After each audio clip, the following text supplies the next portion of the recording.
Ah yes, Kamino, the planet where there ain't no sunshine, whenever really. Not since the Great Flood that apparently is supposed to be a warning for climate change. For us, apparently this place used to look a lot like Earth before that, before the Kaminoans ruined everything. This place has really come full circle though, hasn't it? From great floods to giant fires.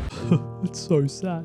So I was putting together this list of the history of Kamino in Star Wars games, and the first game that came to mind, going all the way back to 2002 when Attack of the Clones released, was Star Wars Bounty Hunter, of course, the game dedicated to Jango Fett and his origin story. Still yet to complete a full playthrough of this game, which I'll get around to one day soon if I can bear to get through the pain. Oh, but wait a sec, Kamino doesn't actually appear in this game. It's before Jango goes to Kamino. It's actually about him being recruited by Dooku for the clone army, and then he goes. So yeah, Kamino only gets a mention here. So with that said, here's every Star Wars game I could find to feature Kamino, and if I missed one, please let me know in the comments below, and be angry, please. Hey everyone, it's Andrew. We start things off in 2002 with a game that was announced before we even saw Kamino appear in theaters for the first time. Star Wars Episode II, Attack of the Clones for the Game Boy Advance. This game, oh man, just discovering this, it is one of the worst rated Star Wars games I've ever seen. People giving it a 1 out of 10. Imagine spending a year of your life making this thing for it to get a 1 out of 10. All down the drain. It came out just following the release of the film, and you'd play through 11 levels as either Obi-Wan, Anakin, or Mace Windu. Now, the Kamino level is kind of strange. You'd walk through the hallways, which look like they lead to Jango's room. You know, when Tornway asks Boba if his dad is home, and he's like, "Yep." That's this place, but Tornway is nowhere to be seen. Instead, you have to fight your way through waves of these soldier droid things, which I've never seen before and have nothing to do with Kamino, as far as I can tell. Just random. Okay, I mean, I get that this was 2002 and this was for the Game Boy Advance, but seriously, who ever thought this would be fun? Imagine as a kid being so excited about Attack of the Clones and your parents buy you this. Oh boy, never play another video game again. Oh look, a giant window where we can see the ocean outside. That's a big change from the wide hallways, isn't it? Big difference. Okay, look at how Obi-Wan walks. Most awkward video game walkover. Well, it's like one step at a time. What's he doing? Oh, that's cool. There you go. Now we can see some of the cloning pods. All right, we're getting deeper into the facility. And then the boss fight. Jango Fett is here while Boba pilots the Slave One. And I have just one question. How did they manage to convert one of the coolest action sequences in all of Star Wars, where Obi-Wan should have definitely died multiple times, into this? Kind of disappointing. Just a little side note, I know people talk about how the LucasArts era of games was the best. Just remember, they also helped make stuff like this. Next up, we're jumping in 2004 with the game that started it all, the original Star Wars Battlefront, which was the second time, as far as I know, you'd be able to explore Topeka City, and this time in 3D. This version of Kamino was much closer to that which we'd seen in the film, from the shiny white corridors to the 2 glowing chairs used by Obi-Wan and the Prime Minister. And here's one detail I loved about this map. The edges of the platforms are actually super slippery. It's like, you know, when Jango and Obi-Wan are going sliding off the edges, it's that. You can slip right off, which isn't the same in the other Battlefronts. We'll get to that soon. Originally, this map was also supposed to have vehicles, droid and Jedi starfighters flying around in the sky which you could pilot, but they were cut from development, which I'm glad, because this place feels and plays like it should. That's what was always so amazing about the old Battlefronts. They made the locations come alive and become oh so much more memorable. Also, no splashes in the Kamino Ocean in 2004 Battlefront. Important to note. Just drops in.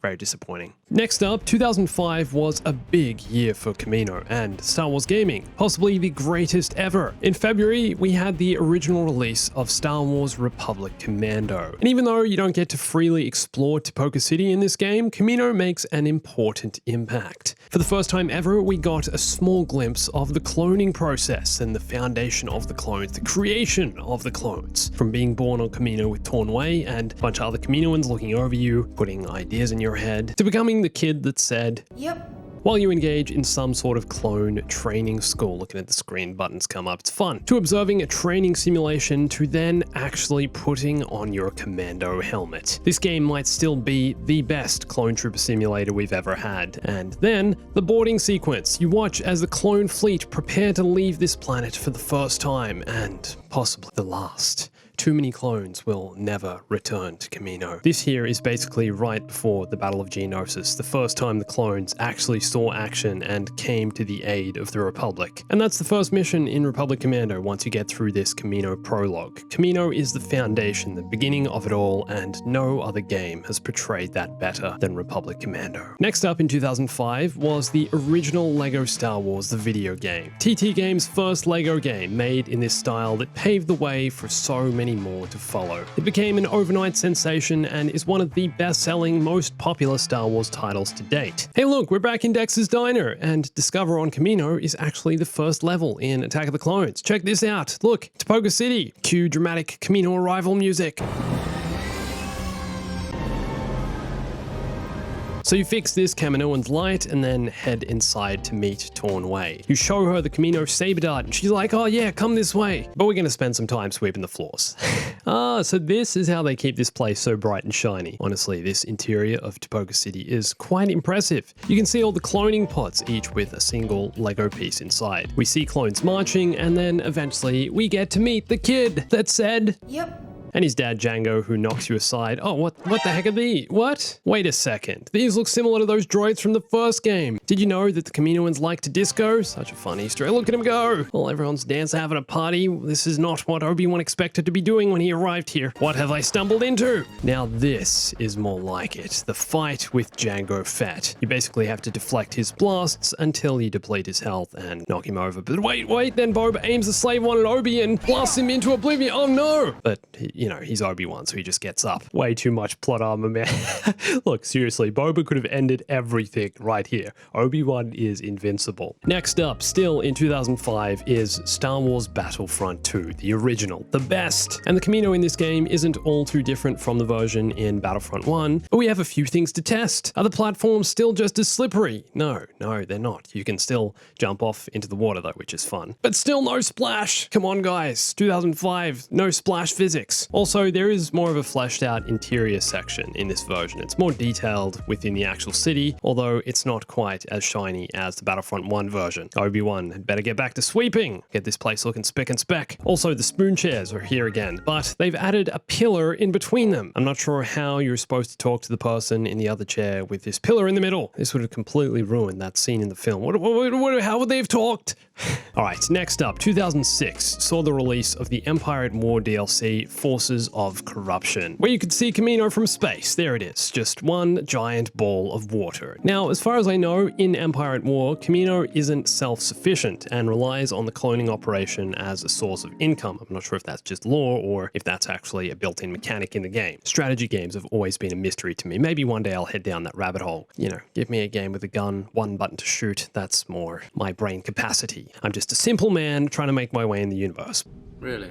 You can conquer Kamino in the game, which reduces the cost of training for infantry due to Kamino having the cloning facilities. So there's that. There you go. Alright, next up in 2007 is LEGO Star Wars The Complete Saga, which is basically the same Kamino we saw in LEGO Star Wars 1, although with improved graphics, textures, lighting, and we're playing as the Bad Batch. Yes! How cool is this? Look, Hunter and Wrecker. They're here. This mod was made by Skulluse. I'll link that down below. Very cool. But yeah, as far as I can tell, the level is pretty much the same. Just looks way better. Now, LEGO Star Wars The Complete Saga was also released on the Nintendo DS, and the game was mostly the same, although it was a much more stripped back version, designed specifically for the DS. The level layout was mostly the same as the console version, although gameplay was more 2.5D than 3D, and Kamino was, you know, kind of pixelated. Couldn't really see the rain properly. Mood's still there though. The mood and atmosphere are very, very much creative. Next up, in 2010, we have the Clone Wars Adventures. I know lots of you played this when you were younger. Kamino appeared in the Republic Defender minigame, which is basically a tower defense mode. Kamino was the final stage of Republic Defender, and if there's one thing this version of Kamino got right, it's the water physics. Look at that amazing water! I bet it would splash if you fell in. You'd basically play through the Battle of Kamino and the droid invasion, position and defeat waves of clankers and various types of droids. Look, there's even those Trident-class assault ship squid things.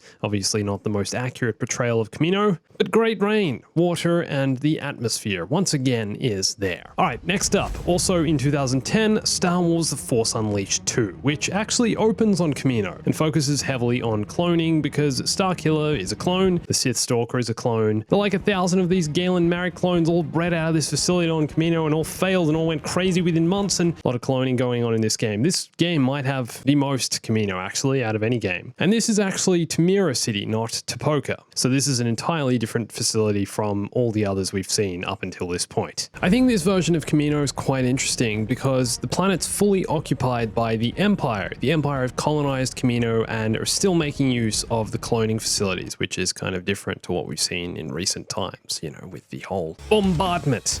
But the real best thing about this Kamino is being able to do this. Pick up a stormtrooper and send him hurling into the ocean far below. What a ridiculous game. So in the first mission, you have to escape Kamino, but then you return late in the game. And when you return, the first thing you do is send a giant ship right into the city. Look at that explosion. Also, you get to cause chaos deep within the cloning facility, dismembering stormtroopers while walking by the inner workings of this operation. Overall, definitely the most complex version of Kamino we've had to date. You get to explore the facility, jump from platform to platform. It's good stuff. Oh, and you get to duel Vader in here too. So, you know, kind of a big deal. Next, in 2015 is Star Wars Galaxy of Heroes, where Kamino is featured in the Clash on Kamino event. Now, there are a few different versions of Kamino in Galaxy of Heroes. It's actually not raining for once. Pretty sure this is during the droid invasion of Kamino. You can see the ship in the side of the building. And then you can also play in the Rain Classic and also in the corridors. But yeah, pretty basic stuff here, mobile game. You know, they're not going to have a fully explorable Kamino here. And finally, in 2017, Star Wars Battlefront II. This is easily the most graphically detailed, best looking version of Kamino, with probably the most variety in locations as well. Taking place during the droid invasion of Kamino, the city is half destroyed. Trident squid droids are drilling holes in the rooftops, there's wreckage everywhere, but man, I remember playing this for the first time and being blown away by the graphics and realism of the location. The sound design, the feel and look of it, jumping into the ocean, but still no splashes. Also, the Starfighter Assault version of this is easily the best in the game, the only one that takes place within the atmosphere of a planet, and man, being able to fly through the waves and see the Star Destroyer in the sky and just live this, it's chaos, it's absolutely glorious. But seriously, we see different locations, a hangar area, there's cloning facilities, those giant Kaminoan whales, Iowa, I think they're called. There's so much to love here. DICE map design is usually immensely immersive. So, which version of Kamino do you like the best? And did I miss any games? Let me know in the comments. And for more Kamino, Star Wars, and Star Wars gaming, watch one of these videos here, and come follow me on Instagram, Twitter, and join my Discord to stay in touch for all the latest Star Wars gaming stuff, news, and updates, and whatever you want and need. And thanks for watching this. My name's Andrew. I'll catch you soon. Stay bombastic.